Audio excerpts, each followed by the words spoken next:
प्यारी साध संगत जी,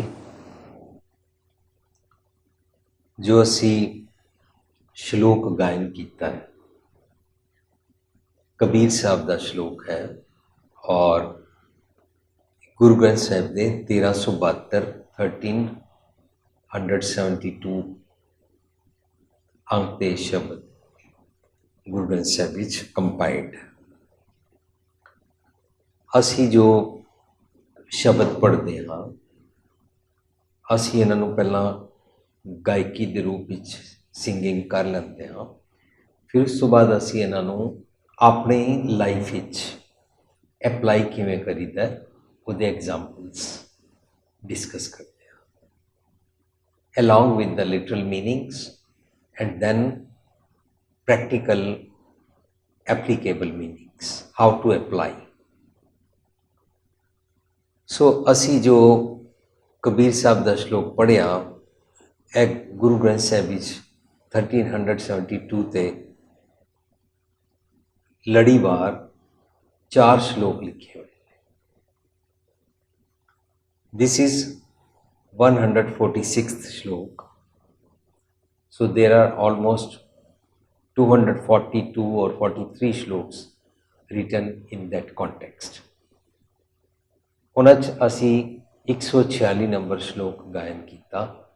इस तो नाल वाला श्लोक भी ये रिलेटेड है, नैक्सट 147 वाला, उस तो नैक्सट भी, उस तो नैक्सट 148 वाला कबीर खे हुई तो क्या पिया, फिर उस तो बाद लास्ट श्लोक कबीर पानी हुआ तो क्या पिया। यह 149 तक यह सारे श्लोकों का एक सैट है। जदों असी श्लोकों को पढ़ांगे तो पता लगेगा कि कुछ श्लोक अपने आप में सिंगल शब्द सिंगल टॉपिक हैं और कुछ श्लोक ऐसे हैं जिहड़े 2-2 श्लोक का एक टॉपिक है या 3-3 4-4 श्लोक का एक टॉपिक है। जदों असी सारे टॉपिक को खोल के पढ़ते हाँ तो सानू काफ़ी सारे मैसेजेस मिलते हैं। कई बारी while understanding the Shabad or doing the translation, we come to know that this Shabad is difficult to understand. Then we try to find out the meanings from the last Shabad or the next Shabad. Sometimes the vocabulary is such that by translating the last Shabad or next Shabad or trying to understand the last Shabad or next Shabad, then we try a few more shabads and then we find the meaning of that particular verse. असी उसनों और easily समझ जाते हाँ विचारन वेले। अज दे शब्द का पहली line है, कबीर रोड़ा होए रो बाट का। कबीर मीन्स कबीर जी इस दी बाणी उचारते ने, पर जो असी फर्स्ट परसन की लैंग्वेज कहांगे तो अपने आप को कह रहे हैं बई कोई मेरे मन तू रोड़ा हो जा। रोड़ा मीन्स वट्टा, वट्टा मीन्स स्टोन, जिहड़ा जमीन ते एक पिया होया रोड़ा होंदा है, तू वो बन जा। एक इल्यूशन है। कभी रोड़ा होए रो बाट का, बाट होंदा है रस्ता, द पैसेज जिथों असी जा रहे हैं। रोड़ा होए रो बाट का, तज मन का अभिमान, अपना ईगो अपना अहंकार छड़ दे। कबीर रोड़ा होए रो बाट का, तज मन का अभिमान। ऐसा कोई दास होए जदों कोई इंज बन जाता है, ऐसा कैसा, लाइक रोड़ा। जदों कोई इस तरह अपनी ईगो छड़ देंदा है, ऐसा कोई दास होए ताए मिले भगवान, then we can achieve oneness with God। तो सानू रब जी दे नाल एक मिकता का आनंद प्राप्त होता है। कबीर जी एक इल्यूजन तैयार करते हैं। कबीर रोड़ा होए रो बाट का, इट्स वेरी सिंपल एनालॉजी। रोड़ा होए रो बाट का, तज मन का अभिमान। ऐसा कोई दास होए जदों असी इतने हंबल हो जाते हैं तो रब नाल एक मिकता की अवस्था सानू प्राप्त होती है। ਅਸੀਂ ਹਰ ਗੱਲ ਤੇ ਛੋਟੀ ਛੋਟੀ ਗੱਲ ਤੇ ਆਪਣਾ ਅਭਿਮਾਨ ਰੱਖਦੇ ਹਾਂ। ਅਭਿਮਾਨ ਹੰਕਾਰ, ईगो। मेरा अभिमान है मेरी कास्ट, मैं कास्ट सिस्टम च बिलीव करता, वो मेरा अभिमान है। और मेरा अहंकार है मेरे को कोई डिग्री है, मैं बड़ा पढ़िया होया, या मेरा अहंकार है मेरे को बहुत पैसा है, या मेरा अहंकार है कि मैं ब्रांड नेम के कपड़े पाता और मेरी कार बड़ी कॉस्टली है। इस तरह मैं अपना जगह जगह हर किसी नाल अपना एक स्टेटस बना के रखता, वो मेरा अहंकार है। उहदे नाल मेरी लोकां नाल इक्वैलिटी वाली और हारमोनीअस लाइफ नहीं रहती, बिकॉज मनु डिस्क्रिमिनेटिव थॉट्स बॉदर करती हैं, मनु कॉम्प्लेक्स बॉदर करता है। I feel superior than others और I feel inferior than others. Superiority complex और इन्फीरियरिटी कॉम्प्लैक्स दोनों जदों दोनों चों किसी नूं कोई भी बॉदर करे, वो दूजे नाल अपने आप को कंपेयर करता है, और जदों कंपेयर करता है तो एक कॉम्प्लैक्स होता ईगो, अहंकार, अभिमान बन जाता है और वो रब जी तो दूर हो जाता है। कबीर जी कहते ने अपना तू ये छोड़ दे और जस्ट स्टोन बन जा। हुण कबीर जी ये आइडिया दे के इस आइडिया तो सानू अगे एलिवेट करते हैं। नैक्सट कहते ने कबीर रोड़ा हुआ तो क्या पिया, पंथी को दुख दे। पहला कबीर जी ने कहा भी तू रोड़ा हो जा, हुण कहते ने जे रोड़ा हो भी गया तो की होया, पंथी को दुख दे। पंथी होंदा जिहड़ा रस्ते ते जा रहा, whosoever is going on, पंथी को दुख दे, ओदे रस्ते च अटकदा है। हाँ, ऐसा तेरा दास है जो धरणी में खे। वो कहते ने स्टोन तो फिर भी थोड़ा जा उच्चा होंदा है, किसी नूं ठुड्डा लग सकता है, किसी नूं रस्ते विच रुकावट कर सकता है। तू जिस तरह धरती ते खे होती है, डस्ट होती है, उस तरह हो जा। मीनस स्टोन के बदले मेल्ट होके या चूरा चूरा होके तू डस्ट हो जा। कबीर रोड़ा हुआ तो क्या पिया, पंथी को दुख दे। ऐसा तेरा दास है जो धरनी में खे, धरनी होता है अर्थ, धरती में खे मीनस डस्ट। जदों असी खे हो जाते हैं तो असी रोड़े तो स्टोन तो better situation, we are heading towards God. लेकिन कबीर साहब इत्थे तक सैटिस्फाइड नहीं ने, इस करके कबीर साहब सानू कहते हैं कबीर खे हुई तो क्या पिया, वो नैक्सट लैवल पर ले जाते हैं कि जे तू खे है तो खे मिट्टी का एक नैगेटिव पिकअप करते हैं। जिस तरह रोड़ा अटकता सी, इस तरह मिट्टी भी कबीर खे हुई तो क्या पिया, जो उड़ लागे अंग वो उड़ती है और साडे कपड़ियां ते साडे मूँह अख नक कान च पै जाती है, साडे कपड़े भी खराब करती है और सानू बॉदर करती है। कबीर खे हुई तो क्या पिया, जो उड़ लागे अंग, हरजन ऐसा चाहिए जो पानी सर बंग। हुण कहते ने कि जे तू रब दा बंदा बनना चाहता है, हरजन बनना चाहता है, हरजन बनने वास्ते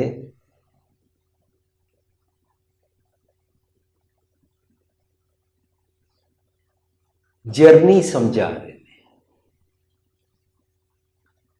सिम्पटम्स दस रहे हैं कि हरजन असी किस तरह नहीं होंगे। हाँ, तो हरजन बनने वास्ते एक खेड सिखा रहे हैं कि तू पहला रोड़ा हो जा, फिर कहते रोड़े तो तू खे हो जा।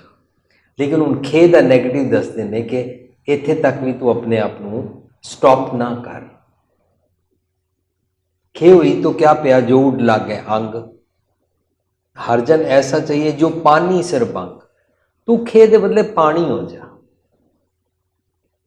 नाउ होर एक नैक्सट लैवल ते ले जाते हैं, क्योंकि पानी जेड़ा रंग मिलाओ मिल जाता है, जिस जगह ले जाओ वैसा बन जाता है। और पानी हमेशा निमाण वल जाता है, थल्ले वल जाता है। पानी इज मोर हंबल। पानी की क्वालिटी दस के नैक्सट लैवल तक ले जाते हैं। पानी जो पानी सरबंग, जिमें पानी सारे रंगां विच रल जाता है, जिमें पानी अपनी ईगो नहीं रखता है, जिहड़ा कलर विच मिलाओ वैसे कलर का बन जाता है। तू पानी बन जा। हुण असी अपने आप को देखिए, जे मेरी ईगो है, जे मेरा हंकार है, तो मैं पानी नहीं बनया।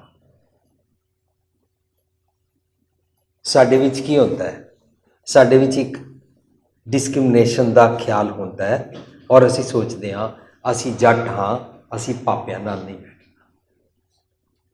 पापे सोचते हैं असी पापे हाँ, असी जटां नाल नहीं बैठना। फिर थर्ड आता है कि असी रामगढ़ीए हाँ कि नहीं, असी अरोड़े हाँ, खत्तरी हाँ, उच्ची जात दे हाँ कि नीवी जात दे हाँ, दलित हाँ या असी कौन हाँ। इस तरीके दे नाल यह सारी डिस्क्रिमिनेशन ते असी अपने ਜਿਹੜੇ सिख भरा दिसते हैं उन्होंने करते हैं। इस तो इलावा असी लोगों नाल भी करते हैं। मैं हिंदू हाँ, मुसलमान नाल नहीं बैठना, मैं मुसलमान ना हिंदू नाल या सिख नाल नहीं बैठना, मैं सिख हाँ, मैं को किसी होर नाल नहीं बैठना। जे असी इस तरीके नाल करते हाँ तो मैं हर रंग विच सब जगह जाके नहीं बैठण वाली ईगो हंकार रखदा हाँ। जेकर असी सोचिए गोरे वधिया होंदे ने, तो गोरे अपने आप को समझते हैं नहीं जिहदी ब्लांड आइज होंदियां ने वही वधिया होंदा है। हिटलर नूं यही बीमारी सी, हिटलर कहता सी असी सब तो प्योरेस्ट हाँ, बाकी सारे प्योरेस्ट नहीं ने। जिहदे काले वाल होण, कालियां अखां होण, वो प्योरेस्ट नहीं ने। वो उन्हां नाल भी बैठना नहीं सी चाहते। तो ये गल पहुंच गई वर्ल्ड वॉर तक। कितने लोगों को दुख झेलना पिया, कितने लोग अज तक उस दे मार दे हेठां पे हुए ने। कितनी जगहां हिरोशिमा नागासाकी वांगू जिथे एटम बॉम्ब्स वगैरह पे, उत्थे अज तक लोगों की सेहत ठीक नहीं रहती। कारण डिस्क्रिमिनेशन है। मैं सुपीरियर हाँ या मेरा ग्रुप सुपीरियर है और बाकी सब इनफीरियर है।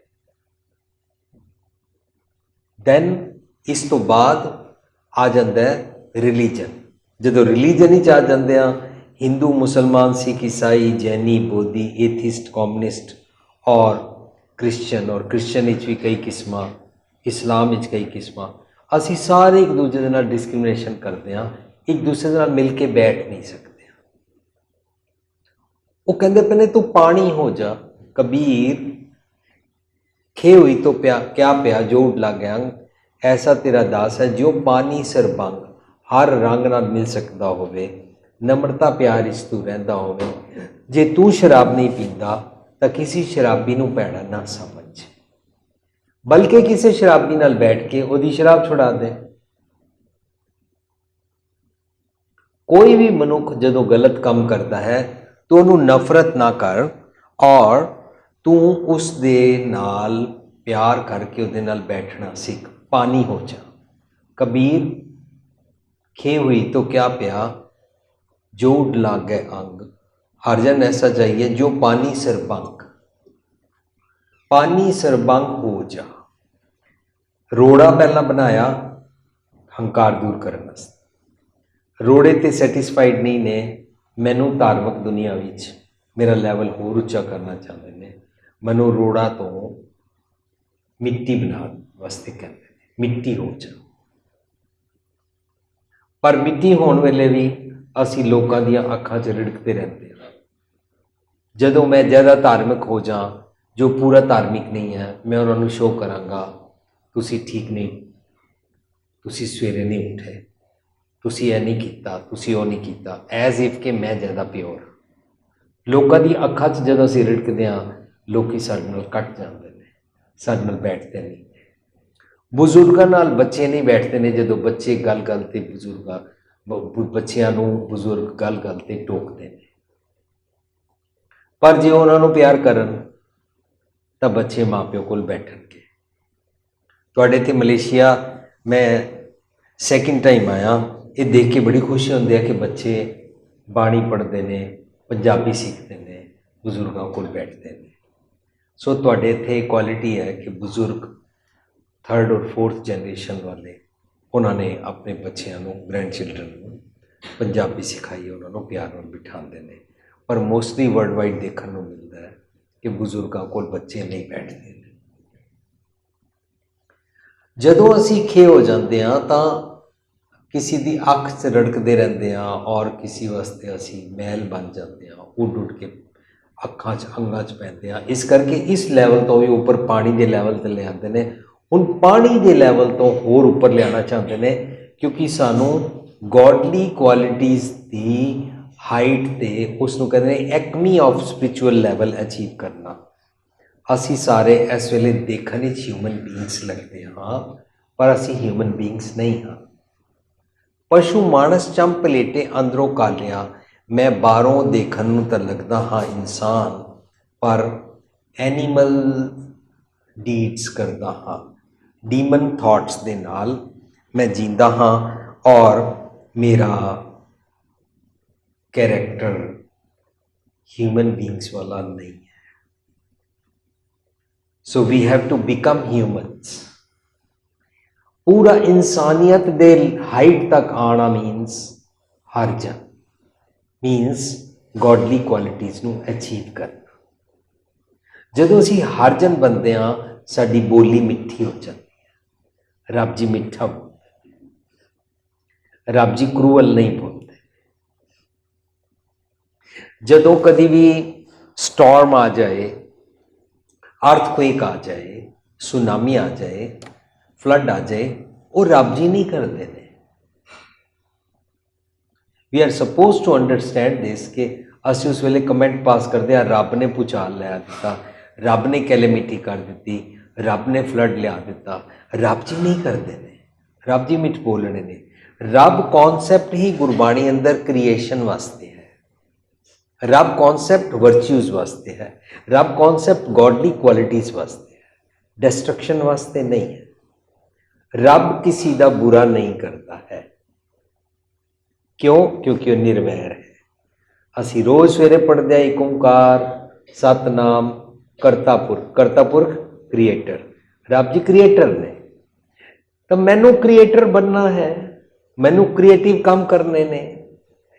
ਕਰਤਾ ਪੁਰਖ ਨਿਰਭਉ, ਰੱਬ ਜੀ ਨਿਰਭਉ ਨੇ, ਫੀਅਰਲੈਸ ਨੇ। ਨਿਰਵੈਰ, ਰੱਬ ਜੀ ਵੈਰ ਕਰਦੇ ਹੀ ਨਹੀਂ ਨੇ ਕਿਸੇ ਨਾਲ ਵੀ। ਜਦੋਂ ਵੈਰ ਹੀ ਨਹੀਂ ਕਰਦੇ ਤਾਂ ਡਿਸਟਰਕਸ਼ਨ ਦਾ ਕੰਮ ਕਰਦੇ ਹੀ ਨਹੀਂ। ਵੈਰ ਹੀ ਨਹੀਂ ਕਰਦੇ ਨੇ ਤਾਂ ਕਿਸੇ ਦਾ ਬੁਰਾ ਕਰਦੇ ਹੀ ਨਹੀਂ। ਵੈਰ ਹੀ ਨਹੀਂ ਕਰਦੇ ਤਾਂ ਕਿਸੇ ਦੀ ਲੈਗ ਪੁਲਿੰਗ ਨਹੀਂ ਕਰਦੇ ਨੇ, ਬੁੱਲੀ ਨਹੀਂ ਕਰਦੇ ਨੇ ਕਿਸੇ। ਰੱਬ ਜੀ ਮਿੱਠ ਬੋਲਣੇ ਨੇ। ਮਿੱਠ ਬੋਲੜਾ ਜੀ ਹਰ ਸੱਜਣ ਸੁਆਮੀ ਮੋਰਾ, ਉਹ ਸੰਭਲ ਥੱਕੀ ਜੀ ਉਹ ਕਦੇ ਨਾ ਬੋਲੇ ਕੌੜਾ। ਰੱਬ ਜੀ ਕਦੇ ਵੀ ਕੌੜਾ ਨਹੀਂ ਬੋਲਦੇ ਨੇ। ਇਹਦਾ ਮਤਲਬ ਅਰਥਕੁਏਕ, ਸੁਨਾਮੀ ਔਰ whatever we see in our environment, ਉਹਦੀ ਰਿਸਪੋਂਸਿਬਿਲਿਟੀ ਰੱਬ ਜੀ ਦੇ ਸਿਰ 'ਤੇ ਨਹੀਂ ਆਉਂਦੀ, ਸਾਡੇ ਸਿਰ 'ਤੇ ਆਉਂਦੀ ਹੈ। ਪੋਲਿਊਸ਼ਨ ਅਸੀਂ ਕ੍ਰੀਏਟ ਕੀਤਾ ਹੈ। ਉਸ ਪੋਲਿਊਸ਼ਨ ਦੇ ਨਾਲ ਸਾਡੀ ਐਨਵਾਇਰਮੈਂਟ ਵਿੱਚ ਗਲੋਬਲ ਵਾਰਮਿੰਗ ਹੈ, ਇਹਦਾ ਕਸੂਰ ਰੱਬ ਜੀ ਦਾ ਨਹੀਂ ਹੈ, ਇਨਸਾਨ ਦੇ ਉੱਤੇ ਆਉਂਦਾ ਹੈ। ਇੰਝ ਹੀ ਕੋਈ ਇਨਸਾਨ ਆਪਣੇ ਘਰ ਦਾ ਮਾਹੌਲ ਖਰਾਬ ਕਰ ਲੈਂਦਾ ਹੈ, ਉਹਦਾ ਵੀ ਬਲੇਮ ਰੱਬ ਜੀ 'ਤੇ ਨਹੀਂ ਆਉਂਦਾ ਹੈ। ਉਹਦਾ ਬਲੇਮ ਆਪਣੇ ਜਨਮ ਦੇ ਪਿਛਲੇ ਕਿਸਮਤ ਦੇ ਭਾਗਾਂ ਔਰ ਫੇਟ ਉੱਤੇ, ਫੋਰਚੂਨੇਟ ਔਰ ਸਟਾਰਸ ਔਰ ਪਮਿਸਟਰੀ 'ਤੇ ਨਹੀਂ ਆਉਂਦਾ ਹੈ। ਉਹਦਾ ਬਲੇਮ ਵੀ ਮੇਰੇ ਸਿਰ ਆਉਂਦਾ ਹੈ। ਜਿਵੇਂ ਮੈਂ ਇਸ ਅਰਥ ਉੱਤੇ, ਇਸ ਯੂਨੀਵਰਸ ਵਿੱਚ ਪੋਲਿਊਸ਼ਨ ਕ੍ਰੀਏਟ ਕੀਤਾ, ਇੰਝ ਆਪਣੇ ਘਰ ਦਾ ਮਾਹੌਲ ਵੀ ਮੈਂ ਖਰਾਬ ਕੀਤਾ। ਕਬੀਰ ਸਾਹਿਬ ਕਹਿੰਦੇ ਨੇ, खे हुई तो क्या पिया जो लागे आंग, ऐसा तेरा दास हुई जो पानी सिर बंग। पानी हुआ तो क्या पिया, हूँ पानी तो मनु अबव लैवल ते ले जा रहे हैं। पानी हुआ तो क्या पिया, शीरा ताता होए। शीरा होंदा है ठंडा, ताता गर्म। छेती नाल ठंडा हो जाता है, छेती नाल गर्म हो जाता है। That means when we lose our balance, तां असी पानी दी उस स्टेट विच हां। कि कदी तो मेरे मन की मर्जी पूरी हो जाए तो मैं ठीक खुश, मेरे मन की मर्जी पूरी ना होए तो मैं गरम गुस्से विच। किसी भी इंसान को पूछो की हाल है, यह सब कुछ ठीक है। सब कुछ ठीक का मतलब होता है सारा घर मेरे मुताबिक चलता है तो ठीक है, मेरे मुताबिक नहीं चलता तो ठीक नहीं है। किसी की मां को पूछो की हाल है, हाँ सब ठीक है। क्यों? क्योंकि पति सस और बच्चे उसके अकॉर्डिंग चल रहे हैं, ना चलन ठीक नहीं है। इसका मतलब मेरे ख्यालों मुताबिक सब कुछ चले तो ठीक है, पर जो मेरे ख्यालों मुताबिक चले तो मैं कूल हाँ, मेरे ख्यालों मुताबिक ना चले तो मैं कूल नहीं हाँ। मैं पानी ते बनया पर मैं गल गल ते एकदम गर्म या ठंडा हो जाता हाँ। कबीर साहब मनु इस लेवल तो ऊपर ले आना चाहते हैं। कबीर, पानी हुआ तो क्या प्यार, शीरा ताता ओए, हर जन ऐसा चाहिए जैसा हर ही होए। रब जी इको जे रहते ने, इसी करके रब जी नूं असीं इमोर्टल कहते हैं, अकाल मूरत कहते हैं। जदों मैं कबू जीड़ा ऊब चढ़त है, कबू जाए प्याले, लोभी जीड़ा थे न रहता है, चारे कुंडा पाले। जदों मैं मेरी मन मर्जी पूरी हो जाती है, ਉਹਦਾ नाम मैं रखा है सैटिस्फैक्शन। आज सवेरे कैंप विच साडी क्लास सी, उत्थे क्वेश्चन आया सी सानू, what is the difference between satisfaction and contentment. किसी ने मैंने पूछा, सैटिस्फैक्शन और कंटेंटमेंट इज जमीन आसमान का फर्क है। Satisfaction is not term. Religion does not teach me satisfaction, religion teaches me contentment. Satisfaction होता है जो मैं चाहता हाँ वो मैनू मिल जाए, आई एम सैटिस्फाइड। जे मैनू वो ना मिले, I am angry, I am upset. मैं कदी अपने अकॉर्डिंग चलता हाँ तो सब कुछ मिल जाता है तो मैं सैटिस्फाइड हाँ, नहीं तो मैं अपसेट हाँ। ए ते पानी की वही स्टेट है जिहड़ा शीरा ताता होंदा है। लेकिन कंटेंटमेंट इच की होंदा है, कंटेंटमेंट इच जो मैं चाहया वो मैनू मिल गया फाइन, जो मैं चाहया वो मैनू नहीं मिलिया तां भी fine. I am not dependent on my desires. I came to know that cell phone is required, it is necessity. I asked to my father, I asked to my husband, my mother, my brother, my sister or whosoever, या मैं business करता हाँ, मैं अपने पैसे नाल cell phone कमाया, मिल गया फाइन, नहीं मिलिया ना सही। This is contentment, that I am not slave of the cell phone, I am not slave of the car, I am not slave of any material world. That is contentment. उन्होंने कहते ने जे सुख दे तो तुझे राधी, दुख भी तुझे त्याई, जे भुख दे तो इति राजा, दुख सुख मनाई। साडा बच्चा जिद करता है मनु पिज्जा ही खाना है, पिज्जा मिल जाए सैटिस्फाइड, रोला नहीं पा रहा। लेकिन यह सैटिस्फाइड होता टेम्परेरी होता है, आफ्टर फ्यू आवर्स वो सेकंड डिमांड शुरू करता है, मनु टॉय लै दो, निंजा टर्टल लै दो, मनु ये लै दो, मनु वो लै दो। असी वो लैके देंगे हैं, फिर वो सैटिस्फाई होता है, फिर डिससैटिस्फाइड हो जाता है। पर कंटेंटमेंट और डिससैटिस्फाइड और सैटिस्फाइड, ये सारियां विचों डिसकंटेंटमेंट, इन्हां सारे इनग्रेडिएंट्स चों मैनू सिखाया रब जी बैलेंस्ड ने। बैलेंस्ड रब जी नाल होने वास्ते तैनूं कंटेंटमेंट सीखनी पेगी, संतोख सीखना पेगा। हर जन ऐसा चाहिए जैसा हर ही होए।